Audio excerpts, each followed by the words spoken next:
श्री राम, जय श्री राम।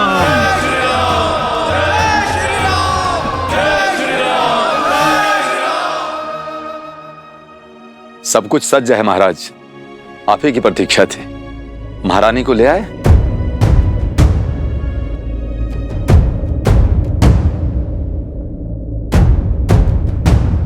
देखो, वो आ रही है देवी सीता।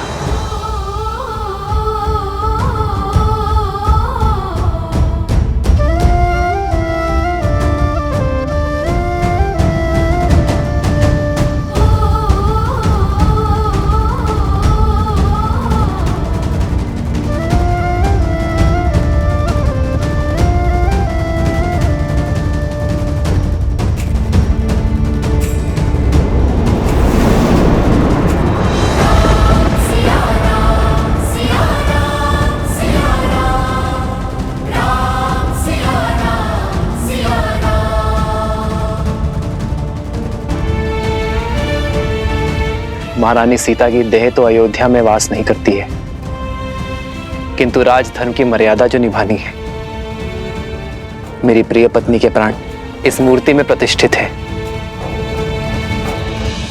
श्री राम ने हमारी मिथिला की राजकुमारी के साथ अन्याय किया है। श्री राम ने माता सीता को त्याग दिया है।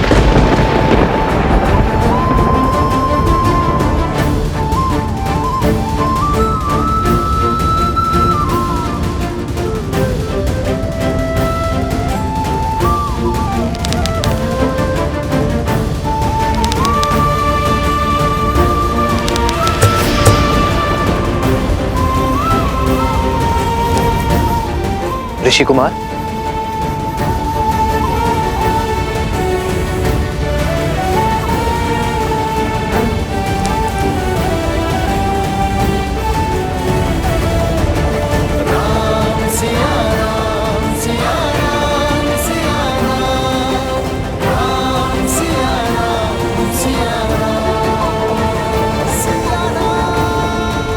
अपने घाव को दबा कर रखें।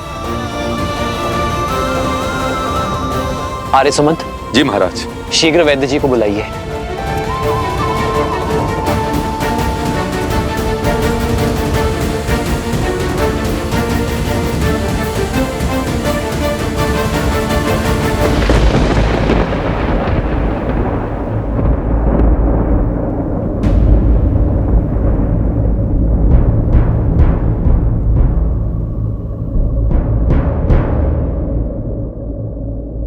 रक्त बह रहा है ऋषि कुमार, इन्हें स्वच्छ करना होगा। आपको उपचार की आवश्यकता है।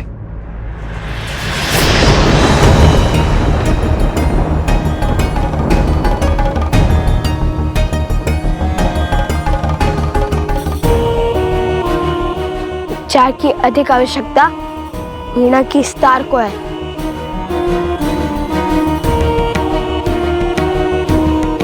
जो साक्षात माता सरस्वती ने हमें उपहार दिया था।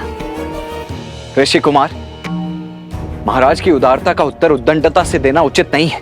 लक्ष्मण, मेरा भाई उद्दंडी नहीं है, केवल उसके मुख पर बुद्धि से अधिक उसके भावों का अधिकार है। राजानुज, बिल्कुल आप ही की भांति। तुम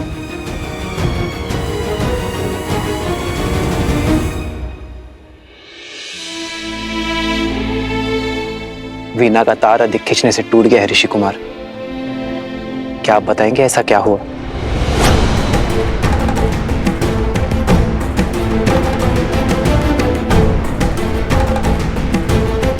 भगवान वाल्मीकि का आदेश था कि अयोध्या जाकर प्रभु श्री राम और माता सीता के गुणगान गाने का, किंतु मुझे किसी ने ये नहीं बताया कि राम सिया की कथा जो हम मंत्र मुक्त होकर गाते हैं वो अधूरी है।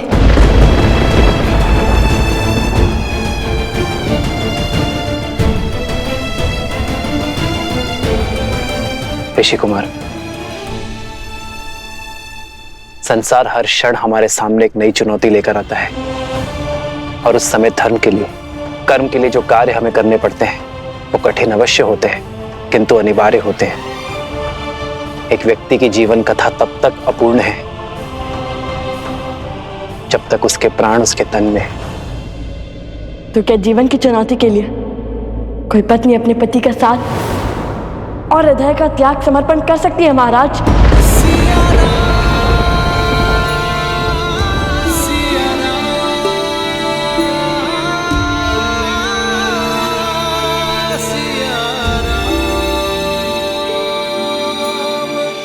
ऋषि कुमार, अयोध्यापति से संवाद संभव है, विवाद नहीं। और अभी आप बालक हैं, ये राजधर्म नहीं समझेंगे आप। हमारे भगवान कहते हैं कि नारी के विषय में सदा बालक बनकर पूर्ण निश्चलता से विचार किया जाना चाहिए। वो नारी जिसमें सदा ही ममता का भाव समाया हो, उसके चरित्र का मूल्यांकन सदा बालक बनकर करना ही उचित होता है, क्योंकि बालकों की बुद्धि लोक पाठ दूषित नहीं होती। शत्रुघ्न, इन ऋषि कुमारों को उससे सम्मान बाहर ले जाओ, यज्ञ में विलंब हो रहा है।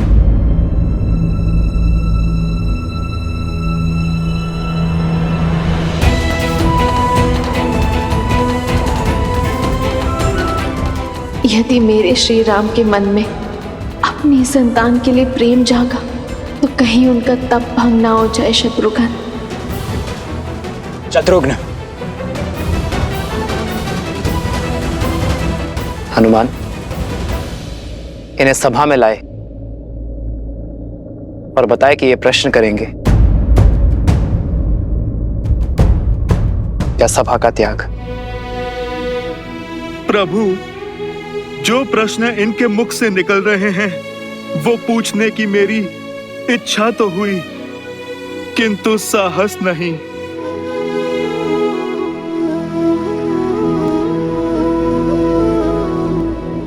तो जो पूछना है वो अवश्य पूछो ऋषि कुमारों, मैं यथाशक्ति उत्तर अवश्य दूंगा। क्योंकि आपने माता सीता का त्याग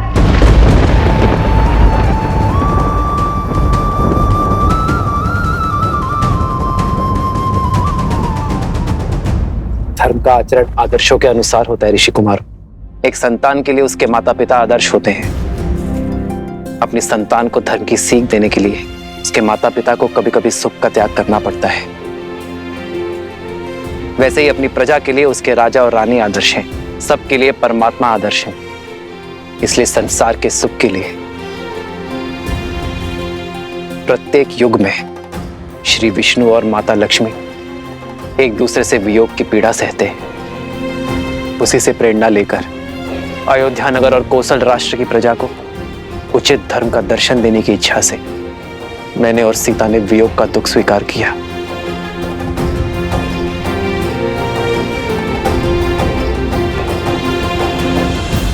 यदि महाराज को दुख देने से मन भर गया हो तो कृपा करके यहां से प्रस्थान करें ऋषि कुमार। यज्ञ की अंतिम आहुति का समय निकट आ रहा है।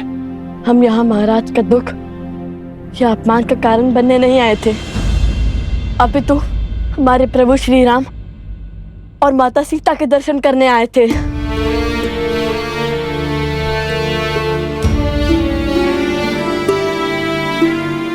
पीड़ा है तो केवल इस बात की कि हम केवल महाराज के दर्शन का सौभाग्य ले पाए, प्रभु राम के दर्शन का नहीं, क्योंकि सीता के बिना कैसे राम।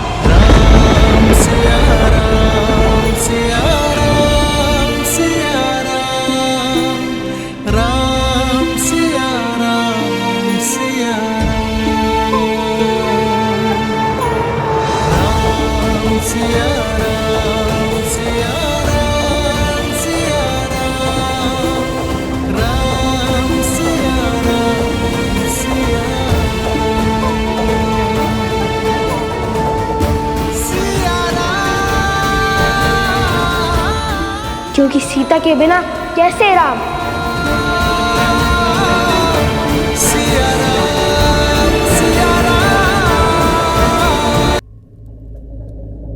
अपशगुन,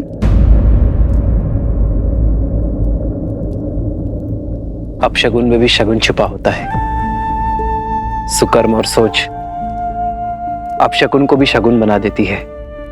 ये भेंट मेरे सबसे महत्वपूर्ण भक्तों के लिए है।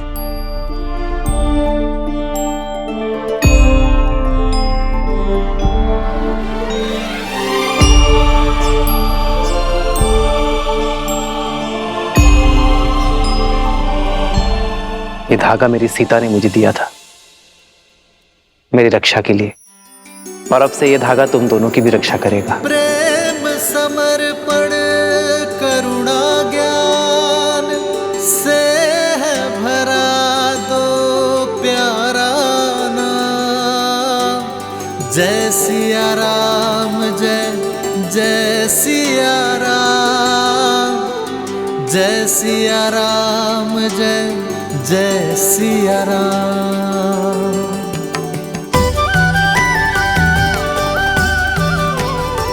प्रेम की सोच अपशकुन को भी शुभ संकेत बढ़ा देती है, निराशा में भी आशा की कोपर देने के लिए। धन्यवाद महादेव। ये तो वही ऋषि कुमार हैं श्री राम, जिसके विषय में हमने आपको बताया था। लवकुश, लव कुश।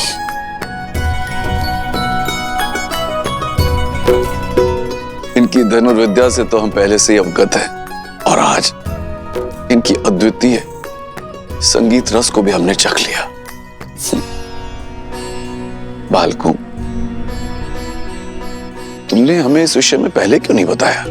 यदि धनुर्विद्या की प्रतियोगिता में बाण के स्थान पर नाद छेड़ते तो हार जाते ना।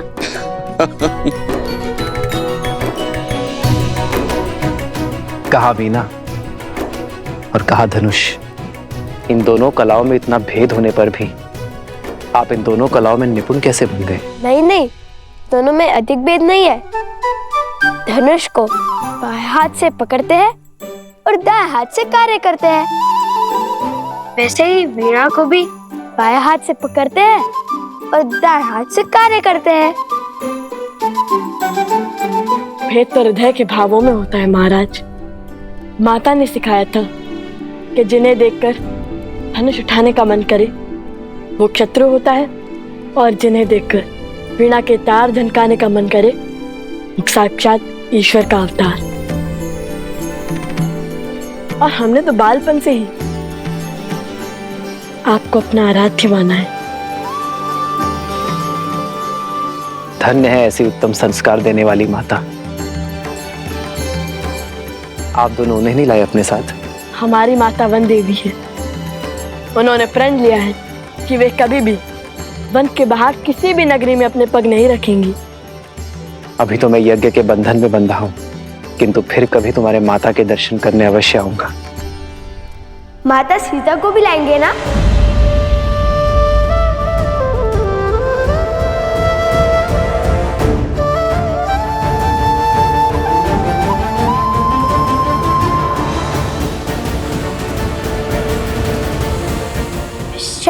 क्षमा करना, मेरा अर्थ था महारानी सीता, वो भी आएंगी ना? क्षमा किस बात की ऋषि कुमारों? महारानी तो संपूर्ण राष्ट्र की माता होती है। आप महारानी सीता को माता कह सकते हैं। यज्ञ में आहुति का समय हो गया है राम। जो आ गया गुरुवर। हनुमान, इन दोनों ऋषि कुमारों और इनके साथियों के विश्राम करने की व्यवस्था महल में ही करवाओ। मैं यज्ञ संपन्न होने के पश्चात स्वयं इनके पास बैठकर पूरी कथा सुनूंगा। लक्ष्मण,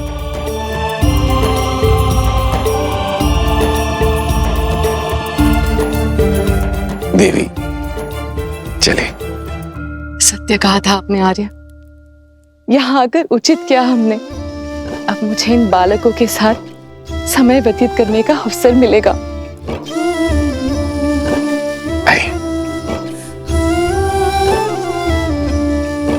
ऋषि कुमार पधारिए। भैया, रानी के दर्शन का क्या? आप आइए ऋषि कुमार।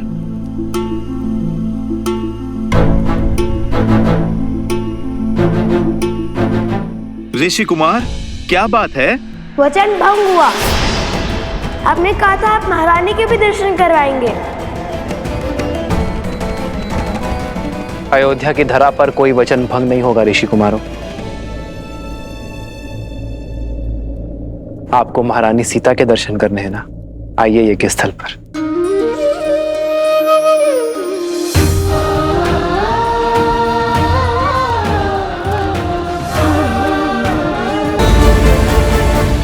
पिताश्री, क्या लव और कुश के प्रश्न उचित थे?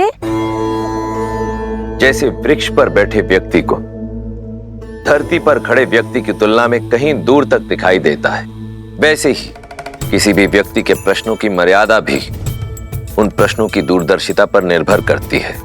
परंतु इसका अर्थ यह कदापि नहीं कि धरती पर खड़े व्यक्ति के प्रश्न अनुचित हैं या फिर उसे प्रश्न पूछने का अधिकार ही नहीं। वो समय भी आएगा जब लव और कुश इस समाज को, संसार को और सृष्टि को और भली भांति समझने लग जाएंगे। और जब वो समय आएगा प्रिय गणेश, तब वो दोनों स्वतः ही उस प्रश्न पर पहुंच जाएंगे जो राम और सीता के पुनर्मिलन का आधार बनेगा।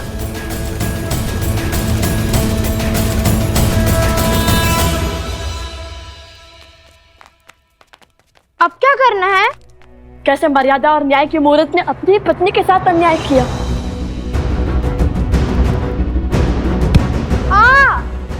अकस्मात क्यों रुक गए?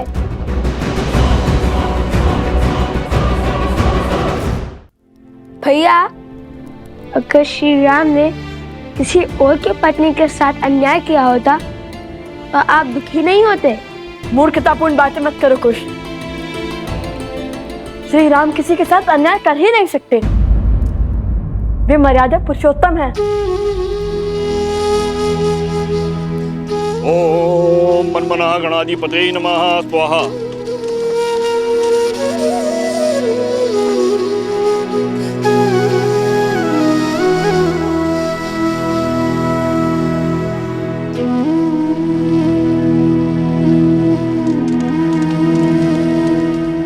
तो क्या जीवन की चुनौती के लिए कोई पत्नी अपने पति का साथ और हृदय का त्याग समर्पण कर सकती है महाराज? क्योंकि आपने माता सीता का त्याग।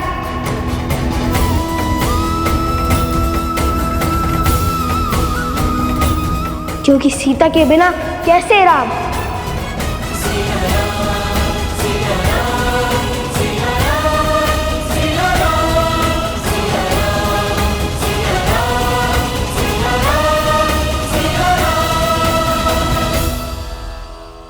और क्या प्रमाण चाहिए? अब तो सिद्ध हो गया ना कि अयोध्या के राजा राम ने ही अन्याय किया है।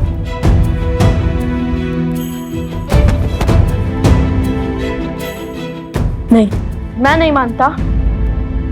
अवश्य कोई ऐसा भेद है जो पूरा संसार नहीं जानता है।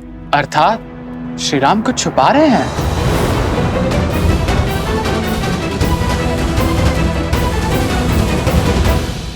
नहीं, कदाचित कोई ऐसा प्रश्न जो कि हमने पूछा ही नहीं, ऐसा प्रश्न जो हमारी बालक बुद्धि में कभी जन्मा ही नहीं, ऐसा प्रश्न जिससे हमारी सारी शंकाओं पर विराम लग जाए। तुम्हें क्या लगता है इतने वर्षों में तुम पहले हो जिसने अन्याय के विषय में विचार किया हो? मिथिला के हर घर में बस यही चर्चा होती है लव।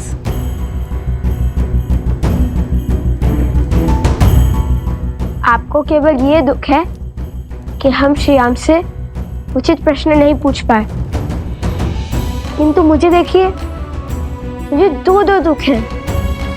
क्या? एक तो माता सीता के दर्शन ना पाने का और दूसरा उपगुरु की पत्नी का आरोप सत्य सिद्ध होने का। हम क्यों? भाभी माँ की बातें भैया सुनेंगे। सोमकर, लाओ तो।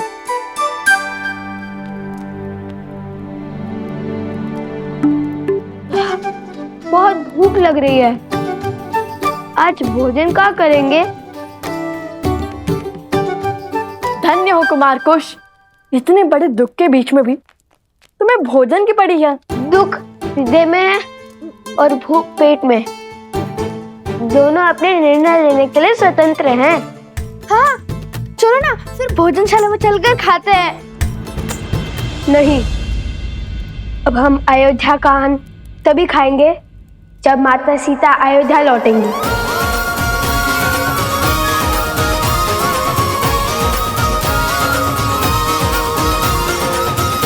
और मैं जानता हूँ कि हमें क्या करना है।